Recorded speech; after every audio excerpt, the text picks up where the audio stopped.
नमस्कार, पद्मेश न्यूज में आपका स्वागत है। मैं हूं अर्चना मिश्रा। बुलेटिन की शुरुआत में सबसे पहले रुक करते हैं आज की हेडलाइंस पर।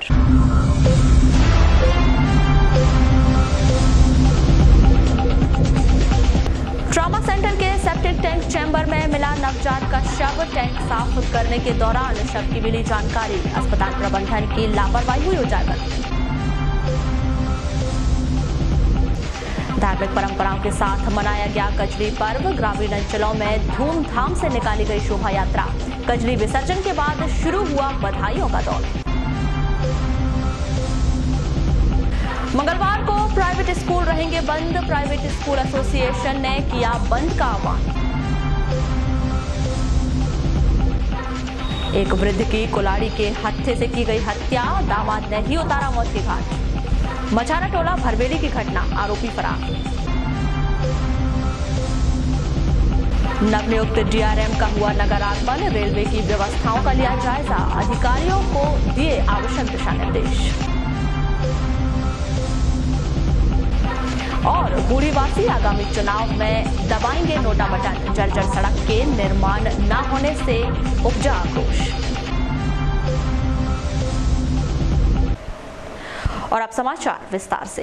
आए दिन सुर्खियों में छाए रहने वाले जिला अस्पताल के ट्रॉमा सेंटर में सोमवार को ट्रॉमा सेंटर के सेप्टिक टैंक की पाइपलाइन के चैम्बर में नवजात बच्चे की लाश फंसी पाई गई।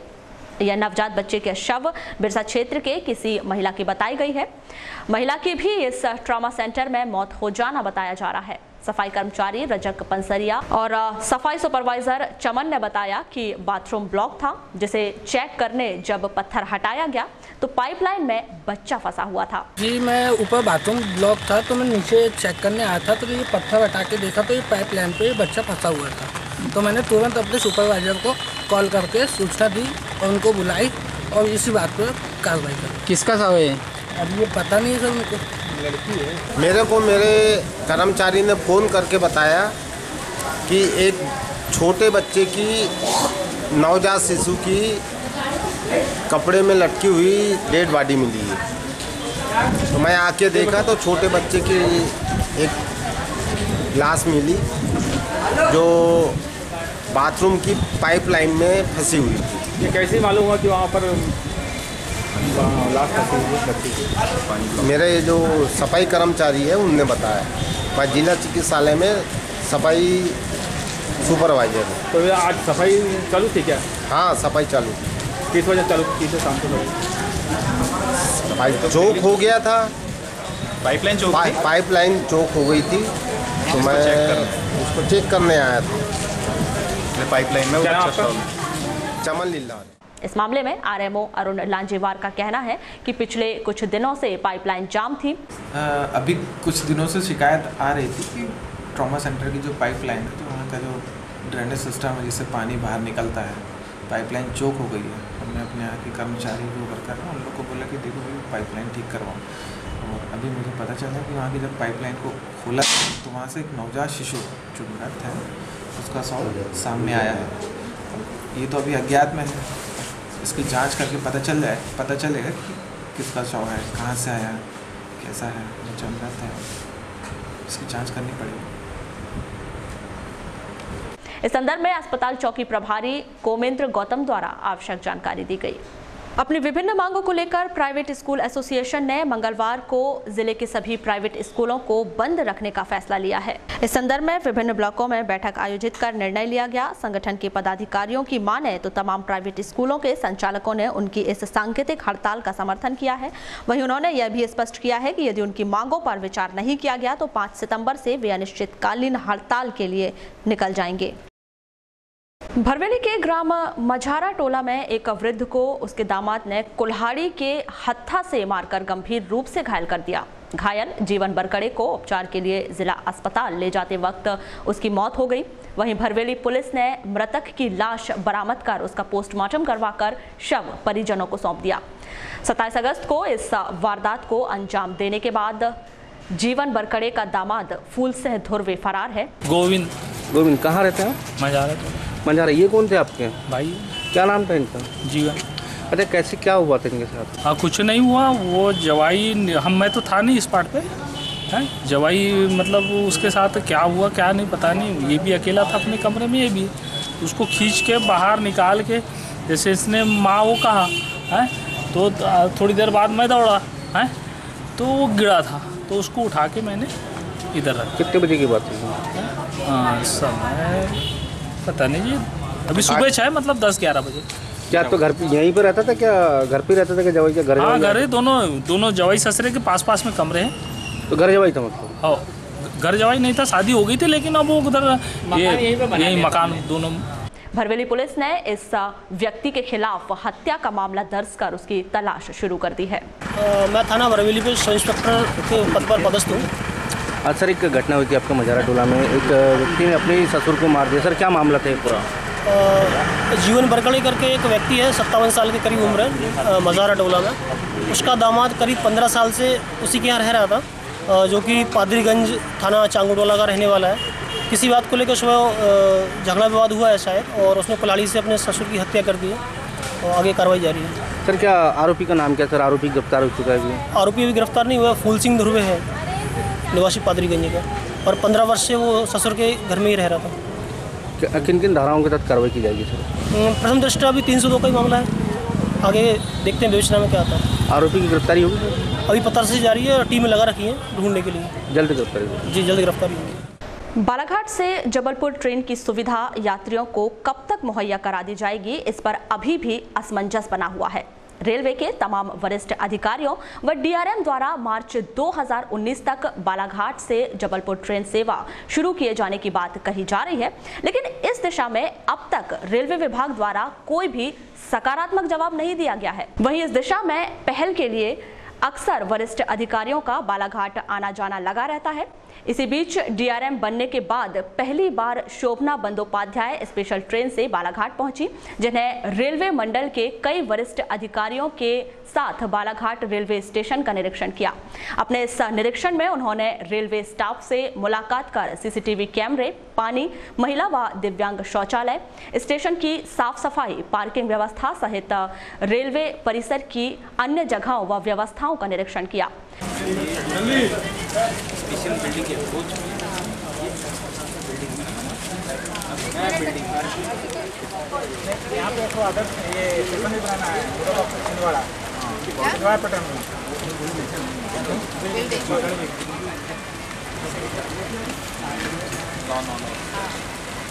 अच्छा वो मेन है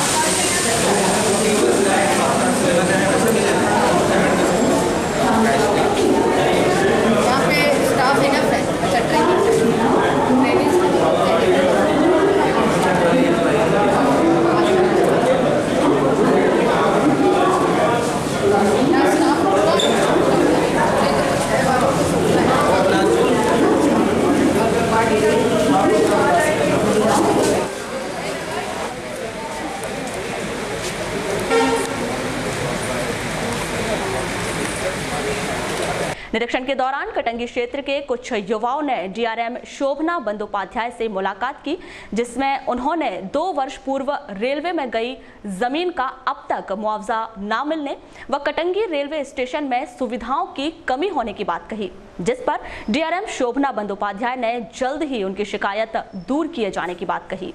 प्रोसेस में है, एक्चुअली शुरुआत हो गई है। जी हाँ। जो ली गई थी उसकी पहली जो लोगों की लिस्ट थी जी, वो अब प्रोसेस होके अब इशू होने शुरू हुए। जी मैडम, आपका भी नंबर आएगा, जरूर आएगा, ऐसा नहीं करेगी जी। 94 डिस्ट्रिक्ट में हमारी जमीन गई है। नहीं, अगर आपका आपने अप्लाई कर रखा जी, अप्लाई तो सरकारी मामला है, आपका नहीं होगा। अभी फर्स्ट वो प्रोसेस बुजुर्गों को सबसे ज़्यादा तकलीफ वही हो रही है, क्योंकि 6 ट्रेनें चलती हैं। सीढ़ी बढ़वा देनी चाहिए जब तक होना, चलिए उसको देखते हैं। अभी लेकिन वो शिकायत और भी है कि हमारे यहाँ लाइट की सुविधा नहीं होती है, तो रात में जो ट्रेनें आती है ना 12 बजे, अभी तो हम देख के आए, अभी मेरे सर से बात हुई, अभी हम देख के आए प्लेटफॉर्म पे एंड तक लाइट लगी है इसी टाइप जी, लेकिन रात में लाइट चल। निरीक्षण के संदर्भ में की गई चर्चा के दौरान डीआरएम शोभना बंदोपाध्याय ने बताया कि बालाघाट से जबलपुर रेलवे स्टेशन की सुविधा देने का लक्ष्य मार्च 2019 रखा गया था, लेकिन कुछ व्यवधान आने के चलते मार्च में यह लक्ष्य पूरा नहीं किया जा सका। हालांकि उन्होंने वर्ष 2019 में ही जबलपुर रेलवे सेवा शुरू होने की बात कही है। मैडम 2019 जनवरी तक कंप्लीट करने का था, लेकिन थोड़ा सा डिले तो होगा, 2019 तक नहीं हो पाया है। 2019 तो लगभग आ ही गया, मुझे लगता है कि वर्ष 2019 में हो जाएगा, पर जनवरी में नहीं हो पाएगा ऐसा। मैम मार्च की कुछ बात कही जा रही है, मार्च 2019। देखिए हम लोगों का क्या होता है, हमेशा टारगेट हम जो वित्तीय वर्ष रहता है, हम टारगेट तो 31 मार्च ही रखते हैं, तो प्रयास तो रहेगा कि हम उस टारगेट को अचीव करें, पर बहुत सारी बीच में व्यवधान है। तो अभी हम समनापुर का 2-4 दिन में वो होने वाला है, इलेक्ट्रिफिकेशन का इंस्पेक्शन है।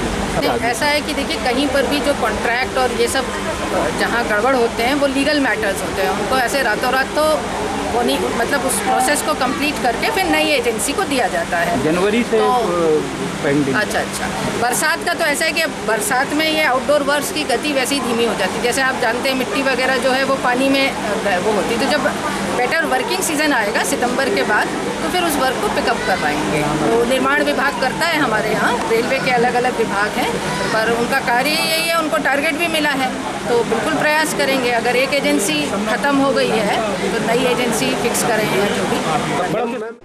बालाघाट रेलवे स्टेशन के निरीक्षण के संदर्भ में की गई चर्चा के दौरान उन्होंने बताया कि इस रेलवे स्टेशन को भविष्य में और भी अधिक डेवलप किया जाएगा। साथ ही यात्रियों की सुविधा के लिए जल्द ही एक ओवर ब्रिज बनाया जाएगा। इसके अलावा उन्होंने स्टेशन की छोटी मोटी कमियां भी गिनवाई। नहीं, अभी तो हम गोंदिया से, मैं पहले गोंदिया तक आ चुकी हूँ, कई बार आ चुकी हूँ। गोंदिया से ये जो इधर ब्रांच लाइन है बालाघाट और कटंगी गए, मेरा वहाँ पे अभी खत्म है, समाप्त है, फिर जब आगे लाइन बनेगी तो आगे। फिर हम अभी यहाँ से समनापुर पकड़ा है स्टेशन में। हाँ, बालाघाट तो ये अभी हाँ थोड़ा सा यहाँ जो छोटी छोटी चीज़ें हैं जो डे टू डे मेंटेनेंस है, थोड़ा टॉयलेट्स वगैरह का मैंने देखा कि साफ़ सफाई इतनी अच्छी नहीं है। और अब आज ये भी है कि पानी बरस रहा है तो शायद मुझे ज़्यादा मिट्टी दिखाई दे रही है यहाँ पर, वो देखा ये पानी टप रहा है, तो रूटीन मेंटेनेंस है, ये हमारे जो विभाग हैं इनका ये कार्य है, तो उनको पॉइंट आउट करेंगे ताकि ये सही हो। और भी कुछ ये भी देख के जा रहे हैं कि कभी आगे कुछ फ्यूचर डेवलपमेंट यहाँ होना हो तो किस प्रकार यहाँ कितनी ज़मीन उपलब्ध है, कैसा है, क्या है, आगे पीछे कुछ ना कुछ कार्य तो होते हैं।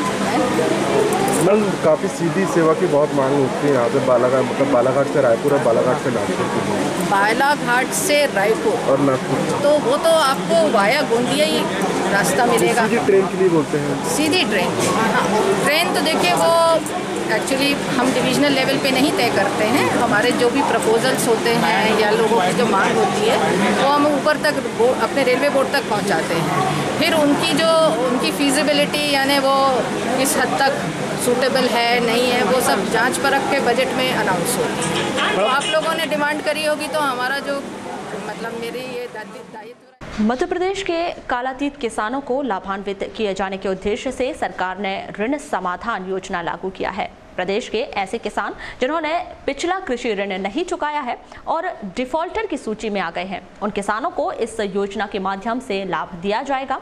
इस संबंध में जिला सहकारी केंद्रीय बैंक के फील्ड सेक्शन अधिकारी राजेश नकपुरे के द्वारा आवश्यक जानकारी दी गई। अपने जिला सहकारी बैंक से संबद्ध समितियों में 59,000 के लगभग कालातीत ऋणी किसान हैं जो इस योजना हेतु पात्र हैं। अभी मुख्यमंत्री ऋण समाधान योजना की अंतिम तिथि 31 अगस्त 2018 है और आज दिनांक तक हमारे बैंक से संबद्ध समितियों के 25,232 कृषकों द्वारा इस योजना में भाग लिया गया है।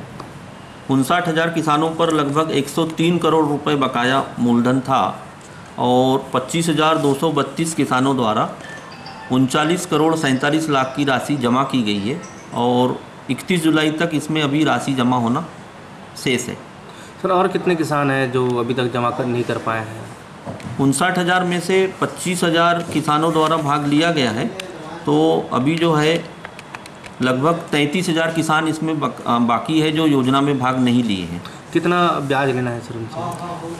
अभी 59,000 किसानों पर 103 करोड़ रुपए मूलधन बकाया था और जो 25,232 किसानों द्वारा योजना में भाग लिया गया है इनका लगभग 27 करोड़ रुपए ब्याज माफ़ किया जाएगा। सर ये भी देखा गया कि जैसे अगर 31 तारीख तक ये अपना समाधान योजना में अगर लाभ नहीं ले पाते तो ऐसे किसानों को किस तरह की कार्रवाई की जाएगी?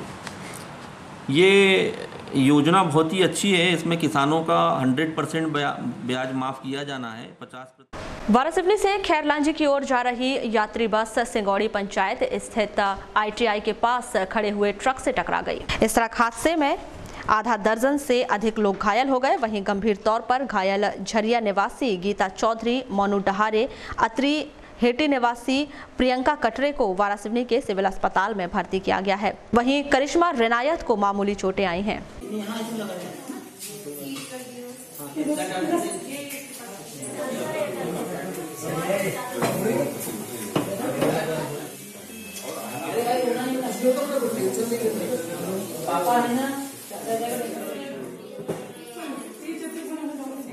ग्राम उकवा की सामाजिक संस्था सर्वधर्म सेवा समिति के द्वारा हर वर्ष की तरह इस वर्ष भी रक्षाबंधन के इस त्योहार पर राष्ट्र रक्षा सूत्र यात्रा निकालकर उन तमाम जवानों की सोनी कलाइयों को रक्षा सूत्र बांधकर जवानों की सलामती की दुआ भगवान से की गई। इसी कड़ी में जिले के पुलिस अधीक्षक ए जयदेवन की मौजूदगी में समिति के द्वारा जवानों को रूपझर थाने में आयोजित कार्यक्रम में राखी और रक्षा सूत्र बांधी गई। रूपझर पहुंची समिति की बहनों ने पुलिस अधीक्षक श्री जयदेवन सहित जवानों को तिलक लगाकर रक्षा सूत्र बांधा। इस अवसर पर एसपी श्री देवन ने अपने विचार कुछ इस प्रकार व्यक्त किए। आप लोग रक्षाबंधन त्योहार के समय हमारे जवानों को याद करके इनके साथ राखी बांध के रक्षाबंधन मनाने के लिए आप लोग आए हुए, सबको धन्यवाद। इस मौके पर पुलिस विभाग के तमाम अधिकारी और CRPF के जवान भी मौजूद रहे। वहीं 123 बटालियन के जवानों को भाजपा महिला मोर्चा की बहनों के द्वारा राखी बांधकर रक्षाबंधन का त्योहार मनाया गया।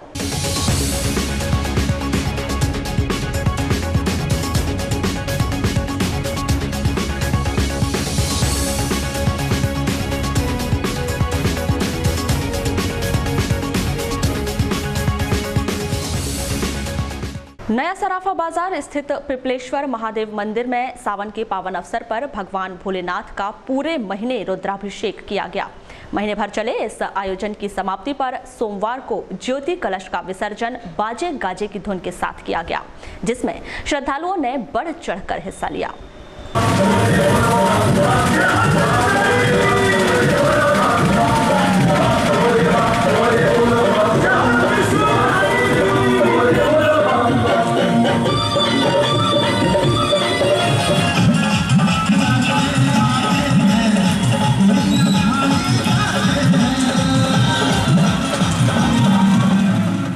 प्रदेश के मुखिया शिवराज सिंह चौहान से मिलकर बालाघाट लौटे ग्राम रोजगार सहायक संगठन के पदाधिकारियों ने जनपद पंचायत पहुंचकर एक दूसरे को मिठाई खिलाकर बधाई दी। आपको बता दें कि प्रदेश के 23,000 ग्राम सहायकों की मांगों को लेकर सकारात्मक रुख अपनाया गया है और उनकी सेवा समिति की कार्यवाही नहीं की जाएगी, जिसके कारण रोजगार सहायकों में खुशी की लहर दौड़ गई है। राखी के त्योहार के बावजूद ग्राम रोजगार सहायकों ने जनपद पहुंचकर जश्न मनाया। रोजगार सहायक संगठन जिंदाबाद, रोजगार सहायक संगठन जिंदाबाद, रोजगार सहायक संगठन जिंदाबाद, रोजगार सहायक संगठन जिंदाबाद, रोजगार सहायक संगठन। जी, मैं अनिल त्रिवेदी, ग्राम रोजगार सहायक संगठन जिला बालाघाट। आप अभी वर्तमान में CM साहब से मिलकर आए हैं जी, जो उन्होंने आपसे कहा है वो कहाँ तक सार्थक है और क्या मंशा है आपकी उनके प्रति? जी बिल्कुल, ये हमारे लिए बड़ा सौभाग्य का विषय है कि CM साहब ने हमें अवसर दिया, हमें सुनने का, हमारी समस्याओं को सुनने का। और CM साहब ने हमारी लंबे समय से चली आ रही एक सूत्री मांग थी जिला कैडर में सविलियन, तो उसको जिला कैडर में सविलियन ना करते हुए CM साहब ने हमें सेवा समाप्ति की जगह निलंबन की कार्रवाई की जाएगा के संबंध में आदेश दिया है। और साथ में ही सेवा समाप्ति के दौरान निलंबन के दौरान की जाने वाली कार्रवाई में आधी सैलरी का प्रावधान है। आकस्मिक दुर्घटना या आकस्मिक मृत्यु पर 2 से 4 लाख रुपए की सहायता राशि का प्रावधान है और सचिव भर्ती पर भी प्राथमिकता या आरक्षण के बारे में सीएम साहब ने कहा है और हमारी जो अन्य बिंदुओं पर अन्य जो मांगे थी उन पर भी बिल्कुल चर्चा करके उचित निराकरण करने की बात सीएम साहब ने कही है। आपसे मौखिक बात हुई है या लिखित में कोई निवेदन किया गया? जी, बात तो सार्वजनिक तौर पर मौखिक रूप से हुई है, लेकिन सीएम साहब की बातों से हमें लगा कि निश्चित तौर पर इस बार सीएम साहब हमें निराश नहीं करेंगे और निकट भविष्य में जल्द ही 2-4 दिनों के अंदर या यूँ कहें कि 1 सप्ताह के अंदर आदेश जारी करके अपनी बातों पर अमल करेंगे। किन मांगों को मानने का लाभ थे? माननीय सीएम साहब ने हमारी जो मुख्य मांगी थी, जो सीधे सेवा समाप्त कर दी जा रही थी रोजगार सहायकों की, तो उन्हें सेवा समाप्त में करते हुए उन्हें निलंबन किया जाएगा और निलंबन अवधि में उन्हें निर्वहन भत्ता दिया जाएगा और रोजगार सहायक को सचिव भर्ती जब भी होगी उसमें उनको आरक्षण दिया जाएगा। अगर किसी कारणवश रोजगार सहायक के निर्माण का करते समय सेवा अवधि में अगर उसकी मृत्यु हो जाती है तो उनके परिवार को आर्थिक मदद दी जाएगी। और निश्चित तौर पे हमें पूरा विश्वास है कि माननीय सीएम साहब ने जिस तरीके से हम लोगों को बुलाया सीएम हाउस में और हम लोगों से बातचीत करने के बाद उन्होंने हमें आश्वस्त कराया है कि हमारी मांगे जायज़ है, उस मांग पे ज़रूर पूरा अमल किया जाएगा और जो हो सकता है, जो शासकीय कर्मचारियों को जो सेवाएं जो दी जाती है, सुविधाएं दी जाती है, वो सुविधाएं रोजगार सहायक को भी दी जाएगी। आरक्षण और बीमा, मृत्यु उपरांत बीमा की भी बात हाँ, अगर रोजगार सहायक किसी कारणवश मृत्यु हो जाती है तो उनके परिवार वालों को अभी तक किसी भी रोजगार सहायक के परिवार वालों की जिसकी मृत्यु हुई है उसे शासन की तरफ से 1 रुपये का कोई सहायता राशि नहीं दी जाती थी, लेकिन माननीय सीएम साहब ने कल हमें सीएम हाउस में आश्वस्त कराया है अगर किसी रोजगार सहायक की अगर सेवा समाप्त होती है तो उसकी डायरेक्ट सेवा समाप्त ना करके निलंबन किया जाएगा और किसी रोजगार सहायक की अगर मृत्यु होती है उसके परिवार को आर्थिक मदद की जाएगी। जर्जर सड़क के चलते बूढ़ी वासियों ने आगामी चुनाव में नोटा का बटन दबाने का फैसला लिया है। नगर के बस स्टैंड के रानी अवंतीबाई चौक से बूढ़ी मार्ग की वर्तमान में हालत काफी जर्जर हो चुकी है, जिसके कारण आए दिन सड़क हादसों का डर बना रहता है। इस रोड की सुध अब तक नगरीय प्रशासन के द्वारा नहीं ली गई है, जिससे वार्डवासी आक्रोशित हैं। वार्डवासियों की माने तो वे इस बार चुनाव में नोटा बटन का ही चयन करेंगे। कन्हैयालाल पटले। सड़क के बारे में जहाँ तक जानकारी मिली है कि बनने वाली तो थी, नगर पालिका के द्वारा सड़क बनाने के लिए यहाँ पे उद्घाटन का कार्यक्रम किया गया था, परंतु वो सब वादे इनके खोखले पाए गए और अभी तक यहाँ की आम जनता इतनी त्रस्त है, बच्चे लोग आए दिन यहाँ पे रोड पे गिर रहे हैं। रोड की इतनी दयनीय स्थिति हो चुकी है कि आना जाना दूभर हो गया पब्लिक का, इतना गड्ढे पड़ गए हैं जो आने जाने में कई बुजुर्ग लोगों की रीढ़ की हड्डियों पे मार पड़ रही है, जिसकी वजह से कई प्रकार की समस्या से ग्रसित यहाँ के लोग यानी, जबकि ये बूढ़ी जो है बालाघाट का हृदय स्थल है, हृदय स्थल होने के बाद भी आज बूढ़ी की जनता को इतना परेशान किया जा रहा है। सिर्फ आश्वासन के सिवा यहाँ पब्लिक को क्या मूवमेंट रहेंगे आपके जैसे अगर सड़क नहीं बनाई? हमारे द्वारा अब जो है अगर शासन प्रशासन इस रोड की ओर ध्यान नहीं दिया जाता तो आने वाला जो चुनाव है यहाँ पर यहाँ की जितनी पब्लिक है चुनाव में सब नोटा की बटन दबाएंगे, यहाँ से किसी को भी कोई वोट नहीं मिलेगा। क्योंकि इस मामले में नगरपालिका अध्यक्ष अनिल धुवारे ने क्या कहा, आइए जानते हैं। अवंतीबाई से बूढ़ी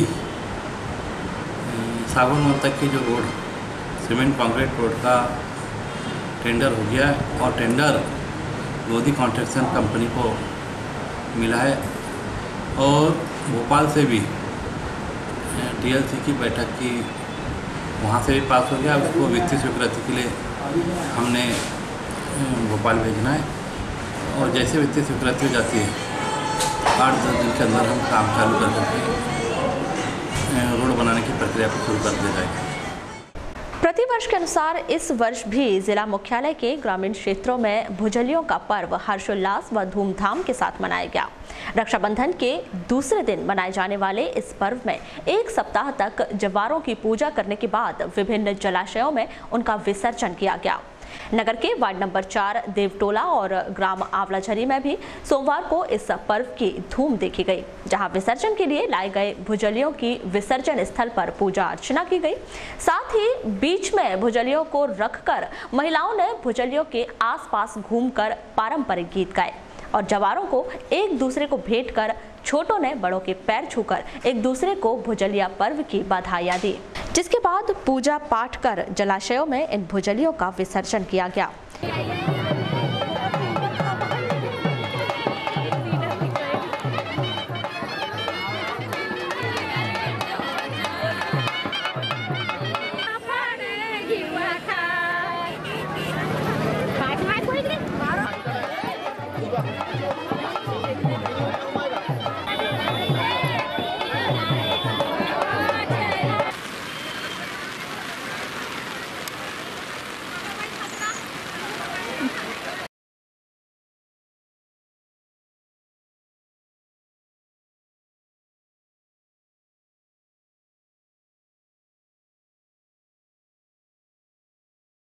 इसी तरह वारासिवनी में भी कजलिया पर्व धार्मिक परंपराओं के साथ हर्ष उल्लास से मनाया गया, जहां जवारों की विधि विधान से पूजा अर्चना कर उनका विसर्जन किया गया।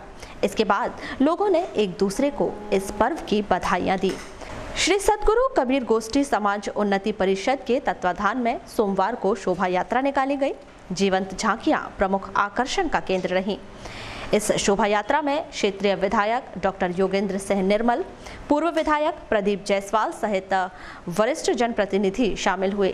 आपको बता दें कि रक्षाबंधन के दूसरे दिन कोष्ठी समाज की महिलाओं के द्वारा कजलिया पर्व धूमधाम से मनाया जाता है। कबीर कुटी से निकाली गई शोभा यात्रा चौक चौराहों का भ्रमण करते हुए कबीर घाट पहुंची, जहां जवारों का विसर्जन किया गया।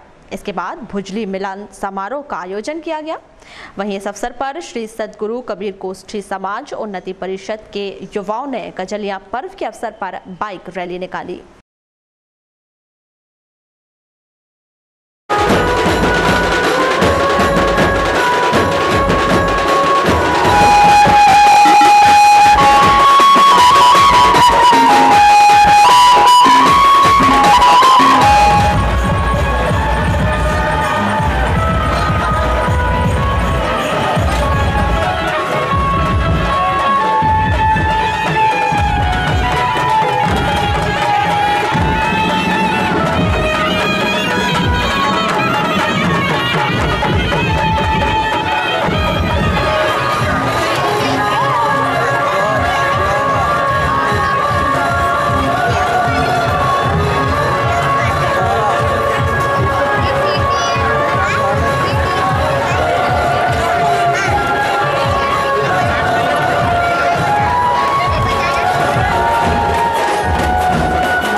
समाज अध्यक्ष वारासिवनी। क्या कार्यक्रम आयोजित किया गया? ये आज भुजली पर्व का कार्यक्रम है जो प्रतिवर्षाना इस बार भी हो रहा है। इसमें क्या क्या हुआ था? इसमें सुबह बाइक रैली निकाली गई और अभी 4 बजे झंडा वंदन हुआ और अभी अपने भुजली अपने भव्य यात्रा निकाली जाएगी। इसके बाद मिलन समारोह होगा सब अतिथिगणों के साथ, सामाजिक बंधुओं के साथ। कितने जोड़े नौहाई का इस साल नवविता जोड़े 18 है। ये तो उलीना की रस्म है हमारे समाज की, जो बच्चियाँ ब्याहों के जाती है और फिर पुनः सावन के समय घर आती है और उसके बाद झूले वगैरह की व्यवस्था होती है उनके यहाँ। इसी तरह भरवेली में भी कजलिया पर्व हर्षोल्लास के साथ मनाया गया।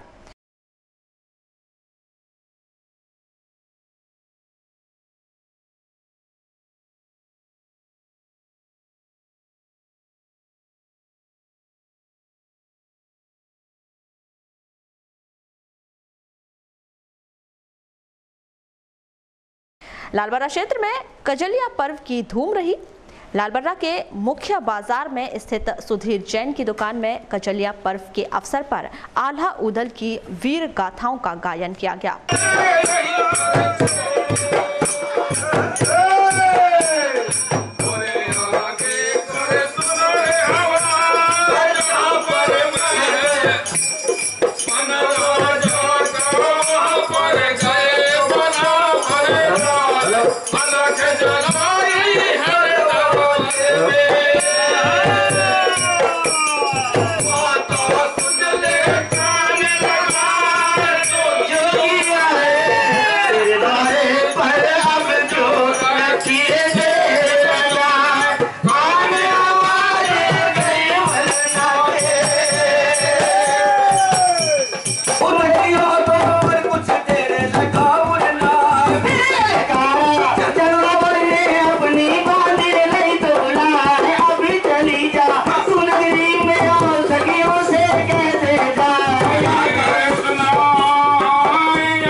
लालबर्रा के ग्राम अमोली में कजली पर्व हर्षोल्लास के साथ मनाया गया।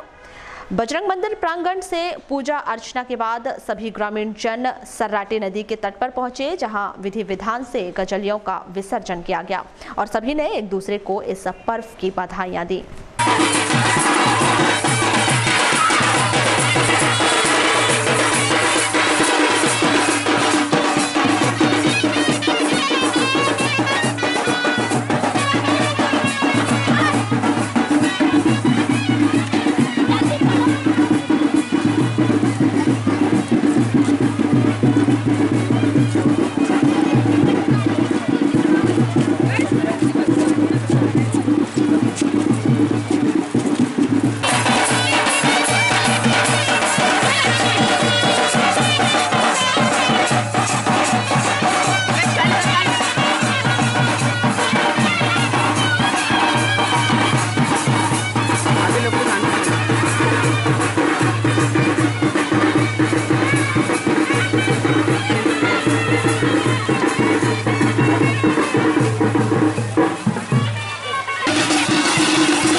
आपका परिचय? मेरा परिचय सरपंच ग्राम पंचायत अमोली बालकरण पंचेश्वर। सर कौन सा कार्यक्रम किया गया आज यहाँ कार्यक्रम जो रूढ़िवादियों से चले आ रहा है परंपराओं से, हर साल प्रतिवर्ष अनुसार रक्षाबंधन के दूसरे दिन बुझलिया पूरे सार्वजनिक रूप से हम गांव की बुझलिया को एकत्रित बजरंग मंदिर चौक में एकत्रित कर बाजे गाजे। कहाँ से बुझलिया आती है गाँव में? यहाँ पूरे अमोली वार्ड नंबर 120 पुलिस थाना ग्राउंड तक बुझलिया आती है। पूरे अमोली की बुझलिया? और इसके अलावा कौन कौन से कार्यक्रम किए जाते हैं? इसके अलावा इसके बाद तो बुझलिया विसर्जन के बाद कार्यक्रम कुछ नहीं होता, लेकिन बुझलिया इतने जोर शोर से मनाया जाता है और सीधे कितने लोग शामिल होते हैं इस बुझलिया में? इसमें कम से कम 1000 लोग शामिल। बुलेटिन के अंत में एक बार फिर नजर डालते हैं आज की हेडलाइंस पर।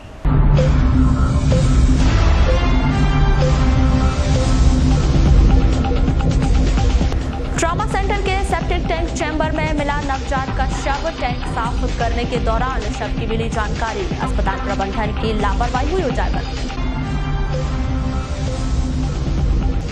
धार्मिक परंपराओं के साथ मनाया गया कजली पर्व। ग्रामीण अंचलों में धूमधाम से निकाली गई शोभा यात्रा। कजली विसर्जन के बाद शुरू हुआ बधाइयों का दौर। मंगलवार को प्राइवेट स्कूल रहेंगे बंद। प्राइवेट स्कूल एसोसिएशन ने किया बंद का आह्वान।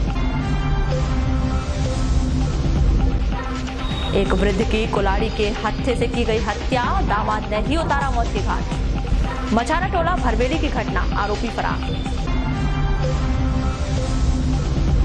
नवनियुक्त डीआरएम का हुआ नगर आगमन, रेलवे की व्यवस्थाओं का लिया जायजा, अधिकारियों को दिए आवश्यक दिशा निर्देश। और बूढ़ीवासी आगामी चुनाव में दबाएंगे नोटा बटन, जर्जर सड़क के निर्माण न होने से उपजा आक्रोश। तो ये थी अभी तक की खास खबरें। अगले न्यूज बुलेटिन के साथ फिर मुलाकात होगी, तब तक के लिए नमस्कार।